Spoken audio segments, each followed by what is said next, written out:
이제 오늘은 요한복음 20장을 중심으로 선교적 교회 두 번째 시간인데요. 주제는 세상 속으로 보냄받은 교회, 세상 속으로 보냄받는 교회. 우선 지난주는 우리가 예수님께서 부활 이후에 두려워 떨고 있던 제자들 한복판에 나타나셔서 뭘 빌었죠? 평안을 빌었습니다. 평강이 있을지어다. 그 첫 번째 평강은 물리적인, 제자들이 지금 극심한 공포와 두려움에 어둠에 묶여서 떨고 있는 그들에게 빌었던 평강이라면, 이제 두 번째 예수님이 빌었던 평강은 그들을 세상으로 파송하시기 전에 빌었던 평강입니다. 그 평강이 이제 우리 미셔널 처치가 붙들어야 될 가장 중요한 내용이고 속성인데, 이제 오늘은 두 번째 시간으로 본문을 좀 보십시다. 21절을 잘 보세요. 제가 좀 읽겠습니다. 예수께서 또 이르시되 너희에게 평강이 있을지어다. 아버지께서 나를 보내신 것 같이 나도 너희를 보내노라. 여기 우리가 좀 유념해서 물어야 할 질문이 뭐냐면, 아버지께서 나를 보내신 것 같이 나도 너희를 보낸다. 그러니까 성부 하나님이 성자 예수님을 보내신 것 같이 나도 너희를 보낸다. 이게 무슨 뜻일까? 그래서 오늘은 이 요한복음 20장을 근거로 해서 요한이 쓴 요한복음 17장을 좀 몇 구절만 띄어가면서 살펴보도록 하겠는데요. 우선 9절을 좀 띄워주세요. 9절. 제가 읽습니다. 내가 그들을 위하여 비옵나니. 이 17장은 여러분 이런 제목이 붙어 있어요. 대제사장적 기도, 즉 예수님께서 고별 기도를 하신 겁니다. 그런데 이 고별 기도를 특별히 이 땅에 남겨질 예수님의 제자들을 위해서만 집중적으로 기도하시는데 두 가지 내용을 담았어요. 하나님 아버지, 이 제자들을 보호해 주시고 거룩한 말씀으로 지켜주시고 또 인도해 주시옵소서. 그래서 이 17장을 보통 신학자들도 대제사장적 기도다. 즉 예수님께서 이 땅에 마지막 머물러 계실 때 마지막 드렸던 기도로 유명합니다. 근데 9절을 보니까 내가 그들을 위하여 비옵나니, 당연히 여기 내가는 예수님을 얘기하는 것이고 그들은 제자 공동체를 얘기하는 거예요. 자, 그런데 제자 공동체라 하면 오늘날 어떤 공동체로 생각할 수 있겠습니까? 이 교회입니다. 교회 공동체를 위해서 예수님이 기도하신 내용이에요. 그러니까 어마어마하게 중요한 기도 내용이 되겠죠. 자, 내가 그들을 위하여 비옵나니, 내가 비옵는 것은 세상을 위함이 아니요. 세상을 위한 게 아니에요. 이 말은 예수님이 세상을 사랑하지 않는다는 말이 아니고, 이 기도 내용만은 지금 초점이 다르다 그 말이에요. 누구를 위한 기도인가? 내게 주신 자들을 위함이니이다. 그들은 누구의 것이로소이다. 예, 한 문장 한 단어가 그냥 쑥쑥 지나가기에는 너무너무 벅찬 의미들로 꽉꽉 차 있습니다. 여기서 꼼꼼히 한번 보십시다. 우선 이 기도는 세상을 위한 기도가 아니에요. 그 초점이 누구라고요? 이 땅에 남겨질 제자들, 즉 오늘로 치면 교회 공동체를 위한 예수님의 기도입니다. 근데 그 기도를 잘 보시니까 내게 주신 자들을 위함이니이다. 그들은 누구 것이라고요? 그러니까 교회는 누구의 것입니까? 아버지의 것이에요. 당연히 그러니까 우리는 누구에게 속한 자가 되겠습니까? 아버지께 속한 자가 됩니다. 그러니까 교회를 물론 그렇게 생각하는 분들은 안 계시겠지만 우습게 생각하거나 쉽게 생각하면 안 됩니다. 우리 다음 절을 한번 볼까요? 11절. 나는 세상에 더 있지 아니하오나, 이제 예수님은 승천하시겠죠? 그들은 세상에 있사옵고 나는 아버지께로 가옵나니 거룩하신 아버지여 내게 주신 아버지의 이름으로 그들을 보존하사 우리와 같이 그들도 뭐가 되게 하옵소서? 하나가 되게 하옵소서. 그러니까 예수님이 아버지께서 자기에게 맡겨주신 이 교회 공동체의 첫 번째 원하는 목적이 뭐냐면 하나가 되게 하옵소서. 자, 여기에서 오해가 벌어질 수가 있어요. 이렇게 교회 연합운동들을 더러 많이 하죠. 그런데 사실은 다는 그렇지 않겠지만 기독교인들이 쉽게 우리가 하나가 되자 이런 말 보통 해요, 안 해요? 합니다. 근데 그 속내를 깊이 들여다보면 하나님 안에서 본질적인 하나를 강조하기보다는 쉽게 얘기하면 세상 논리예요. 우리가 남이가. 그래서 세력을 키우자 그 말이에요. 기독교가 좀 능력을 드러내고 파워를 키워내고 규모를 과시해서 좀 세상이 찔끔하게, 이런 논리가 훨씬 더 강조되는 하나를 설명할 때가 많아요. 그거는 죄송하지만 성경이 일절 가르치는 내용이 아닙니다. 그게 정말 하나가 되는 본질이었다면 예수님이 그렇게 무기력하게 십자가에서 왜 죽으세요? 예수님이 본인이 뭐라 그러셔? 내가 하늘에 12영이 더 되는 군대도 동원할 수 있다. 근데 하나님의 아들이신 예수님은 그렇게 막 세력 모으고 규모 조직해서 뭔가를 뒤집으려고 하지 않았어요. 그러니까 여기서 말하는 저들이 하나가 되게 하옵소서라는 말은 세력이나 규모나 숫자나 크기를 강조하기 위한 어떤 소위 세상이 말하는 그런 하나가 아닙니다. 여기서는 본질적인 하나를 얘기하는 거예요. 자, 우리는 누구의 것입니까? 하나님의 것이에요. 그러면 예수님과 하나님과 성령님은 보통 삼위일체 하나님이라고 신학적인 표현을 씁니다. 이 삼위일체라는 말은 성경에 나와 있질 않아요.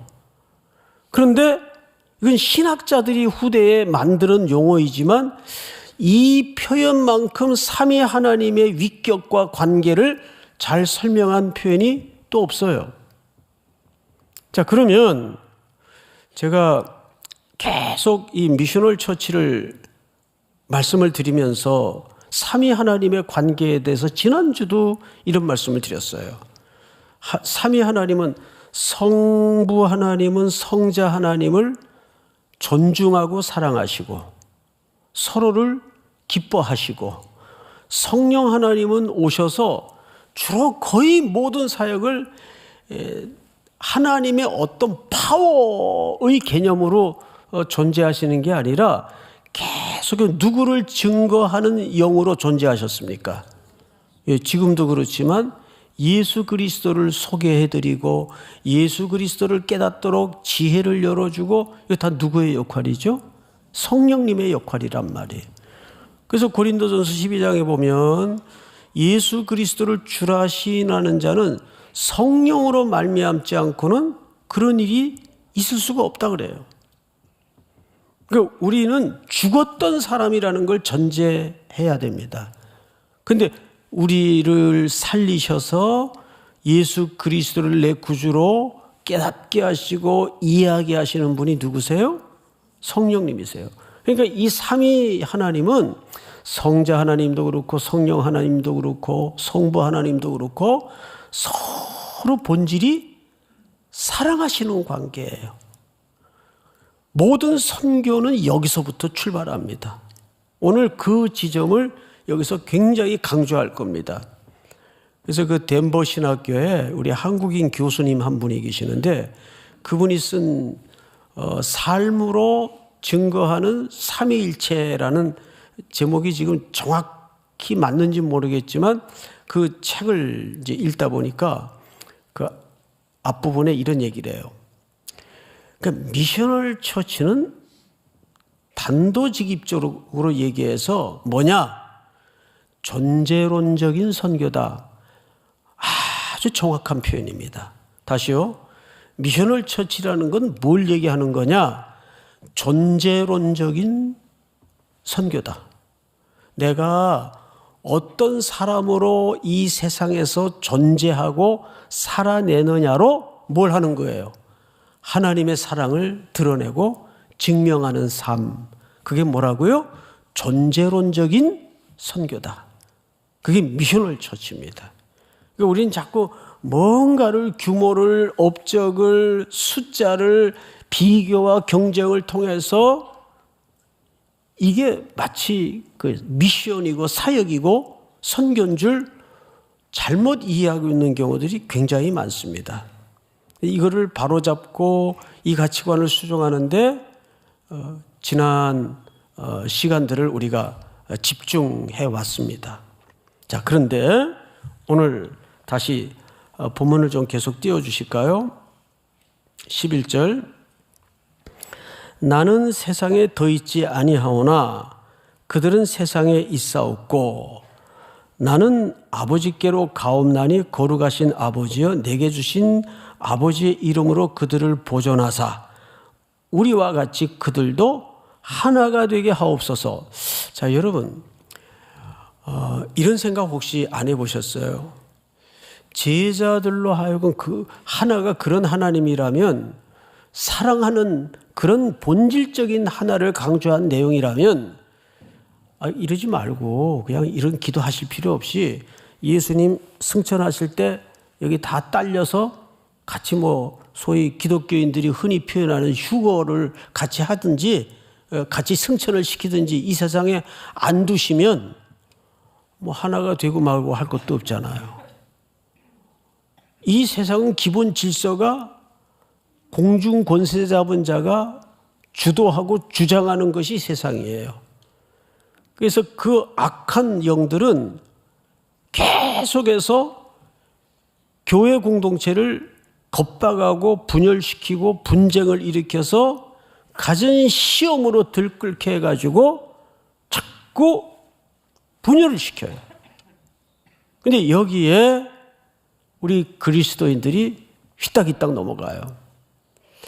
이런 사탄은 두 가지 전략을 써요. 어떤 때는 역사 속에서 무시무시한 물리적인 박해와 고난이라는 방법을 통해서 교인들을 겁줘요. 이래도 믿을래? 이게 소위 로마 철권 통치 밑에 자행되었던 위협들이었습니다. 그런 물리적인 실험과 겁박은 오히려 오랜 기독교 역사 속에서 내용을 들여다보면 교인들이 학습이 잘 돼 있어서 오히려 더 단단하게 버텨내요. 힘이 들어도 고난이 와도. 그런데 정말 넘어지는 게 뭔지 아세요? 은혜로운 일을 통해서 그래서 사탄은 무시무시한 우는 사자와 같이 덤벼들 때도 있지만 광명한 천사와 같이 우리를 속일 때가 많아요. 아주 은혜로운 모습으로 또 하나님의 선한 일들을 해서 그 일들을 놓고 경쟁을 시키고 비교를 통해서 인간적인 열심이 준동을 하게 만들어서 판을 다 깨버려요. 선교하다가 다툼이 일어나고 봉사하다가 다툼이 일어나고 이런데 훨씬 교회들이 많이 분쟁을 겪습니다. 가만히 들여다보면. 저마다 진심을 가지고 싸워요. 그래서 제가 제일 싫어하는 게 진심이에요. 그 진심이라는 게 얼마나 허무맹랑한지 아세요? 베드로도 예수님 십자가 지러 가시는데 길목에서 자기 동료들 옆에 두고 주님, 얘들은 다 주님 버리고 도망가는 한이 있더라도 제 인생에 배반이라는 단어는 없습니다. 그거 거짓부렁이로 했어요? 진심으로 했어요? 진심이죠. 그 진심 몇 시간 갑니까? 하루 갔어요? 하루는요. 그게 진심이에요. 그 언젠가 제가 그런 말씀을 드렸죠. 히틀러 유대인들을 가스실에 600만 명 이상 몰아넣었어요. 게르만 민족의 부흥을 위해서. 그 위선 덩거에 진심으로 한 짓이에요. 그러니까 진심이 방향을 잘못 잡으면 괴물이 돼요. 자기 진심에 너무 목숨 걸지 마세요. 예? 자기를 어떻게 신뢰합니까? 나도 내 마음을 모르겠는데. 조변석기 하는 게 인간의 마음. 또 인간은 뭐 이성적인 존재라고요? 아니에요. 인간을 그렇게 괜찮게 보지 마세요. 미안한 얘기지만. 예? 여러분, 사람이 이성적으로 논리가 이해가 되면 항복합니까? 아무리 옳은 소리 해도 듣기 싫으면 싫은 게 일이에요. 그게 사람의 감정이라는 거예요. 그러니까 사람은 이성적인 존재가 절대 아닙니다. 손흥민 선수 아버지가 우리 아들은 절대 월드 클래스가 아닙니다. 그러듯이 인간은 이성적인 존재가 아니에요. 인간은 훨씬 그 밑도 끝도 없는 감정에 지배받는 존재입니다. 그거 신뢰하지 말라는 거예요. 자기의 진심 이런 거. 자, 말이 좀 샜는데 그래서 우리와 같이 그들도 하나가 되게 하옵소서라는 말은 무슨 뜻인가 하면 질문이 이거였어요. 그러지 말고 다 데려가시지. 그러면 뭐 하나가 되고 이런 기도 하실 이유도 없잖아요. 그런데 그 다음 절을 좀 볼까요? 14절 내가 아버지의 말씀을 그들에게 주었사오매 세상이 그들을 미워하였사오니 이는 내가 세상에 속하지 아니함 같이 그들도 세상에 속하지 아니함으로 인함이니이다. 자, 이 중요한 얘기입니다. 여기 예수님이 엄청난 기도를 내요. 우리가 세상에 속한 자랍니까? 아니랍니까? 아니에요. 그래서 본질적으로 세상은 교회를, 특별히 예수님을 싫어하게 돼 있어요. 오늘 본문이 뭐라 그래요? 세상이 그들을 미워하였사오니 이는 내가 세상에 속하지 아니함 같이. 예수님도 이 땅에 계실 때 세상으로부터 얼마나 공격과 위협과 미워함과 싫어버린 바 되었습니까? 그런데 이거는 논리의 문제가 아니라 소속의 문제예요. 세상이 교회를 싫어하고 우리도 그것은 지금 현실에서 겪고 있는 문제입니까? 아닙니까? 겪고 있잖아요. 직장이라는 현장이라는 일선에서 매일 부닥치는 문제예요. 그냥 싫어하는 거예요. 그거다 저도 그런 걸 많이 겪거든요. 왜 저러나? 왜 나한테 저러나? 가만히 길게 묵상을 하다 보면 아, 이게 영적인 문제구나. 싫어하는 게 맞지. 아니 송태근이가 뭐라고. 예수님도 세상에 계실 때 그러면서 거꾸로 위로를 받아요. 아, 내가 어쨌든 못나도 예수님의 보혈의 공로로 속해 있는 존재구나. 그러니까 세상이 싫어하고 미워하는 거예요. 그러니까 여러분들에게 그런 미움과 공격과 위협이 있을 때는 이상하다 이러지 마세요. 슬며시 무서운 미소를 지으세요. 아, 내가 그래도 주님께 소속돼 있구나. 저 사람들이 나를 싫어하는 걸로 봐서 훨씬 영적인 차원의 내용들이 본질일 때가 많습니다. 이건 신비할 수밖에 없어요. 싫어해요. 제가 이런 장면을 봤어요. 아주 오래전 우리 조카들 이제 아기 때인데 걔들이 다 유아세례 받고 교회에서 이제 자라는 애들인데 누가 그런 걸 학습을 해준 적도 없고 가르쳐 준 적도 없는데 4월 초파일 날이었던 것 같아요. 하루 종일 방송에서 그쪽 이제 그 장면들이 나오죠. 뭐 행렬하고 뭐 예불 드리고 하는 장면들이 나오죠. 그 채널 돌리다가 그것만 나오면 자꾸 얘들이 싫다고 그러고 끄라 그러고 너 이거 뭔데 너희가 끄라 그러냐 그러면 아니, 싫어 그래요 걔들이. 이게 뭐 알고 그러겠어요? 본성적으로. 그러니까 우리가 살아가면서 이렇게 이게 소속의 문제로 이해가 돼야 이해될 수 있는 문제들이 훨씬 많습니다. 자, 다음 구절을 한번 띄워볼까요? 15절 다 같이 시작. 내가 비옵는 것은 그들을 세상에서 데려가시기를 위함이 아니요 다만 악에 빠지지 않게 보존하시기를 위함이니이다. 네.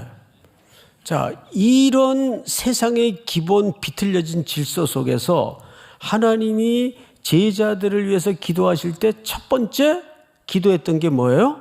하나가 되게 하는 거예요. 하나가. 그게 왜 이렇게 중요할까요? 하나가.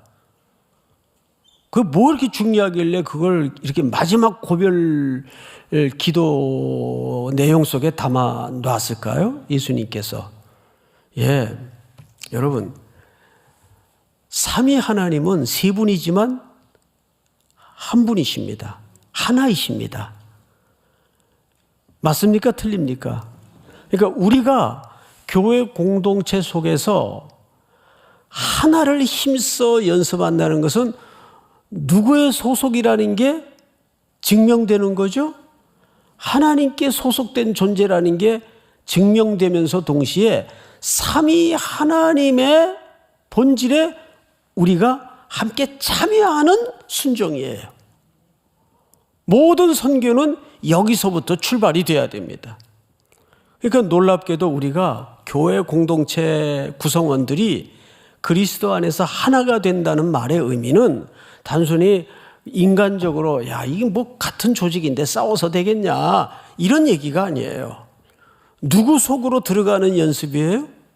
삼위 하나님 속으로 들어가는 경험들입니다. 믿습니까? 이것이 전제되지 않으면 그래서 하나가 중요한데 그러면 삼위 하나님의 본질과 속성이 아까 뭐라 그랬어요? 사랑이란 말이에요. 우리는 그 삼위 하나님의 본성 속으로 들어가는 경험이라면 우리 속에서 뭐가 훈련되고 뭐가 순종되고 뭐가 연습돼야 될까요? 사랑입니다. 그 사랑이 먼저 내 삶 속에 교회 공동체 안에 전제되지 않으면 교회 밖에 세상이 우리를 들여다볼 때 감동이 되겠어요? 설득이 되겠어요? 항복이 되겠습니까? 안 되는 거예요. 자, 다음 성경을 한번 보십시다. 아버지께서 나를 세상에 보내신 것 같이 나도 그들을 세상에 보내었고, 자, 이 대목에서 왜 중요하냐 하면 그런 삼위 하나님 속에 사랑의 본질이신 삼위 하나님 속에 우리가 사랑으로 귀속되고 그것을 나누고 순종하고 연습할 때 그 사랑의 모습을 통해서 세상 사람들이 그 사랑을 보고 저분들은 저렇게 어려움 속에서도 무너지지 않는 과연 저 신비가 뭘까? 나도 교회 나가서 그 하나님을 좀 배우고 싶다. 알고 싶다. 이것이 하나님의 사랑이 삶의 가지 끝에 맺어지는 놀라운 열매들입니다. 그래서 보내시는 거예요. 첫째는 뭐예요? 예수님의 기도 속에 저들로 하나가 되게 하옵소서. 그 하나가 되게 하라는 말은 단결하라는 그런 세속적인 개념이 아니고 사랑을 서로 훈련하고 연습하라는 말이. 성도들끼리 싸우고 분열하는 것은 그리스도의 몸을 찢는 무서운 행동입니다. 기억하셔야 됩니다. 믿습니까? 그 사랑의 훈련과 서로에 대한 배려와 순종과 헌신이 누구의 속성이기 때문에 삼위 공동체 하나, 그래서 하나님이 공동체성을 가지고 계세요. 삼위 하나님의 속성이기 때문에 그거를 보고 세상이 항복을 하고 저렇게 사는 게 맞는데 저게 맞는 건데 겉으로는 안 보는 척하고 안 듣는 척해도 세상은 그런 모습 속에 찔끔거리는 게 생립니다. 믿습니까? 저 삶이 진짜인데 내가 돈은 있고 세상에 지위는 얻었어도 내 마음은 늘 지옥이야. 허무가 일렁거려. 이게 사는 건가? 그 집에 들어가면 나는 자연인이다. 그거나 앉아서 이제 쳐다보고 있는 거예요. 네? 힘드니까. 그게 뭐 우리 40, 50대 남자들 부동의 시청률 1위라 그래요. 힘들다는 얘기예요. 늘 소파와 혼연일체가 되어서 그것만 이렇게 쳐다보는 거예요. 그런 허무감에 매일매일 의미 없이 살아가는 현대인들이 얼마나 많아요. 근데 예수 믿는 사람들은 부지런해야 되고 바빠야 돼요. 이 교회에 나오는 게 얼마나 엄청난 거예요. 이 오늘 제일 추운 날씨인데 이렇게 2부 예배에 꽉 앉아 있다는 것 자체가 이게 기적입니다. 기적. 근데 그거 뭐 돈 준다고 오시겠어요? 여러분 돈 내고 오잖아. 헌금 내야지, 주차비 내야지. 우리는 또 주차비도 받아요. 예? 이걸 어떻게 논리로 설명이 되겠습니까? 또 주차비 또 뭐 자꾸 또 인상을 하지 뭐. 차도 투표해가지고 뭐 뽑아서 또 차 대라 그러지. 그거 일부에 오세요. 일부에. 지금 일부도 자리도 없어요 지금. 자, 그런데 그것 때문에 아버지께서 나를 세상에 보내신 것 같이 나도 그들을 세상에 보내었고, 그럼 이 보냄은 무엇을 확장하기 위한 보냄일까요? 하나님의 그 사랑의 본질을 확장하기 위한 보냄입니다. 그러니까 선교라는 것은 딱 정확하게 심플하게 정리를 하자면 하나님의 사랑의 확장이지 어떤 사역의 완성, 임무의 완성적 측면이 아닙니다. 믿습니까? 자, 10몇 절입니까? 9절 다 같이 시작. 또 그들을 위하여 내가 나를 거룩하게 하오니 이는 그들도 진리로 거룩함을 얻게 하려 함이니이다. 네, 우리가 어차피 소속은 하나님께 소속되어 있지만 몸은 육신은 세상에 머물러 있다 보니까 어떻게 하겠어요? 계속 세상으로부터 떼국물이 묻고 오염이 되고 그럴 때마다 그건 어쩔 수가 없어요. 저기 옛날에 면목동 거의 가까이 가다 보면 큰 무슨 연탄 공장이 하나 있었어요. 석탄인가 연탄인가. 거기 친구 집이 있어서 거길 자주 갔어요. 어마어마한 규모예요. 새카만 그 연탄 원료들이 거기 산처럼 쌓여져 있어요. 거기 이렇게 안에 들어가서 일을 하는 분들을 이렇게 보면 막 깔끔해가지고 조심조심해도 거기 들어갔다 나오면 콧구멍이 새까매져요. 맞죠? 우리가 매일 그렇게 세상의 것들로부터 더러워지고 얼룩이지고 오염이 됩니다. 그래서 그거를 매일 씻어내지 않으면 안 돼요. 뭘로 씻어야 될까요? 말씀으로. 예배를 1년에 한 번만 가면 되지. 이제 안 믿는 남편들 그러죠. 뭘 이렇게 매주 가냐? 어떻게 새벽마다 가냐? 일주일에 한 번만 가면 되지. 이제 그러는 분도 있는데, 이제 그건 이제 영적으로 모르는 차원에서 하시는 말씀이고, 매일 가도 분초라도 우리가 주님의 공로에 의지하지 않으면 인간이 얼마나 연약한 존재라서 항상 사람은 이 심령을 늘 자연 그대로 두면 잡초가 돼요. 우리 심령은. 그래서 그 올라오는 잡초를 올라올 때마다 아주 싹이 자라지 않도록 계속 말씀으로 쳐내야 돼요. 이걸 전지 작업이라고 그러죠. 농부들의 용어로 치자면. 그래서 요한복음 15장에도 보면 그 잔가지들을 잘라요. 전지 작업을 해요. 그래야 가지 끝에 열매가 실하게 맺어지니까. 계속 잔가지들을, 쓸데없는 가지들을 쳐내는 거예요. 그래서 갈수록 예수 믿는 분들은 성숙이라는 말은 심플해지는 거예요. 단순해지는 거예요. 딱 교회만 집중하고 또 세상에 나가서 자기 역할에 대해서 충실하고, 취미생활도 여러 개 갖지 말고 낚시 갔다 골프 갔다 야구 갔다 오만 데 다 다니면 그 피곤해서 어떻게 해요? 딱 족구를 딱 하나를 하든지. 뭐 예를 들면 하나만 하란 말이에요. 하나. 돈 안 드는 걸로. 제가 마지막으로 사도행전 이런 존재로 하나님의 사랑을 증명하는 케이스를 하나, 사람의 간증과 이해보다는 성경의 신뢰를 통해서 마지막으로 소개를 좀 해드리겠습니다. 사도행전 한번 띄워주세요. 초대교회, 그 원초적 초대교회죠. 나타났던 아주 중요한 몇 가지 표정들입니다. 사람마다 두려워하는데 오순절 성령의 마가의 다락방의 역사가 처음 최초의 교회 이 땅에 태어났을 때 어떤 일들이 벌어졌나.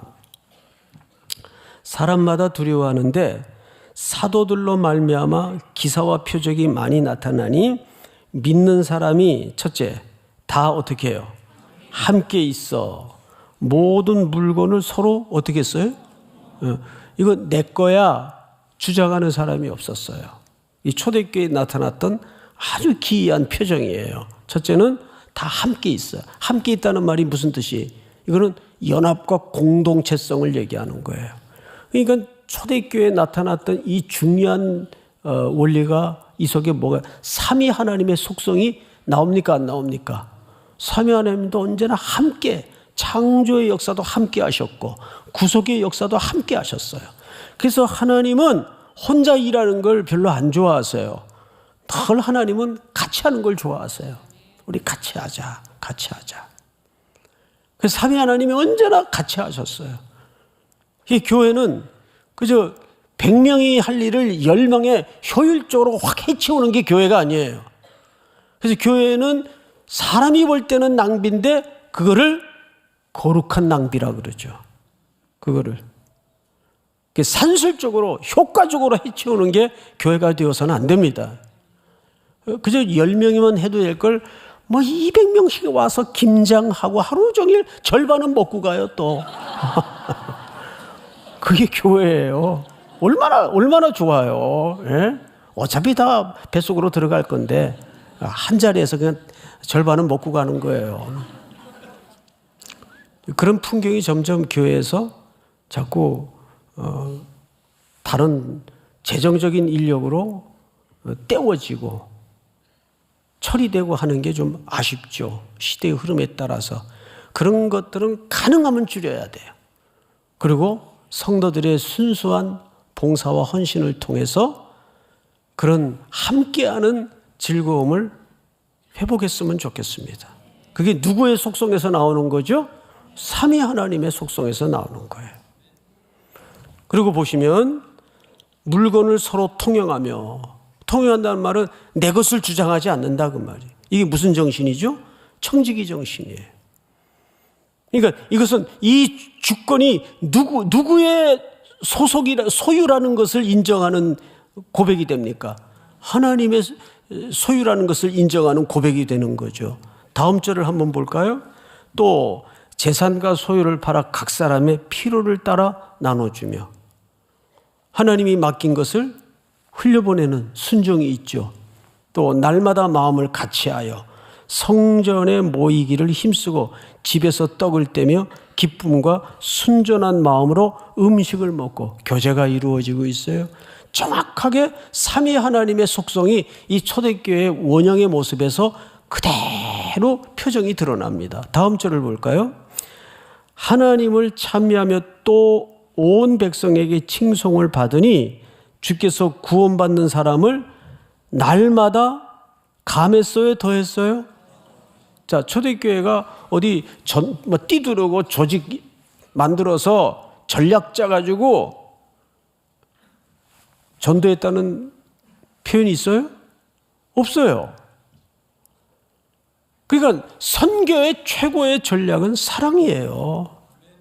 그 사랑이 배어나오고 전제가 될 때 사람들은 구원받는 자의 수가 더하게 돼 있어요. 근데 여기서 오해하지 말 것은 그래서 전부 자기 교회에다만 숫자 채우라는 말이 아니에요. 어디든지 그 사람이 목동에 있든지 마곡동에 있든지, 제가 목동 마곡동을 지금 말하는 이유가 있어요. 이제 우리 70주년 때 두 교회를 개척을 합니다. 마곡동에는 우리 김희한 목사님이 동그라미 교회라는 이름으로 이제 개척을 하게 되고, 이제 목동에 원래 이제 마포에다 하려고 했는데 좀 변경이 됐어요. 그 목동에다가 또 예수원교회, 예수님이 원하는 교회, 예수님만 원하는 교회, 이런 의미를 담아서 이제 목동에다가 교회 개척을 하는데, 교회 개척을 이렇게 해보니까 뭐가 들까요? 돈이 들어요, 돈이. 임대료, 또 월세가 몇백만 원 되죠? 또 보증금 들어가죠? 그냥 들어갑니까? 꾸며놔야 될 거 아니에요. 사람이 와서 그래도 예배를 드리고 아이들 교육이라도 시킬 수 있도록. 그리고 또 당분간 이제 자립 어느 정도 할 때까지는 어쨌든 굶어서는 안 되잖아요, 목회자가. 매월 생활비를 드려야죠. 그래서 이번에 성탄원금은 이제 지난주 당회에서 결정하기를 이 두 교회를 개척하는데 쓰기로 이렇게 결정을 했습니다. 그래서 그 지역에 우리 교회에 허락하신 은혜들을 하나님의 선물로 내놓는 영혼 구원을 위해서 쓰임 받도록 여러분들이 그렇게 즐거운 마음을 가지고 이번 성탄에 또 동참해 주시면 대단히 감사하겠습니다. 우리 다 일어나십시다.